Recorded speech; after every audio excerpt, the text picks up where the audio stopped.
কবি সুকান্ত ভট্টাচার্য। ধনপতি পাল তিনি জমিদার মস্ত, সূর্য রাজ্যে তার যায় না কো অস্ত। তার উপর ফুলে ওঠে কারখানা ব্যাংকে, আয়তনে হারালেন মোটা কোলা ব্যাংকে। সবার হুজুর তিনি, সকলের কর্তা, হাজার সেলাম পান দিনে গড় কর্তা। সদাই পাহারা দেয়, বাইরে সিপাই তার, কাজ নেই তাই শুধু খাই খাই বাইতার। এটা খান সেটা খান সব লাগে বিদঘুটে, টান মেরে ফেলে দেন একটু খাবার খোটে।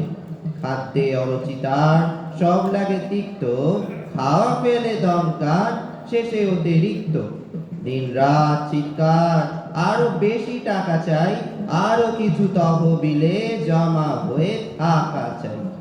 সব ভয়ে জড়ো সড়ো, রোগ বড় পেঁচানো, খাওয়া ফেলে দিন রাত টাকা বলে চেঁচানো।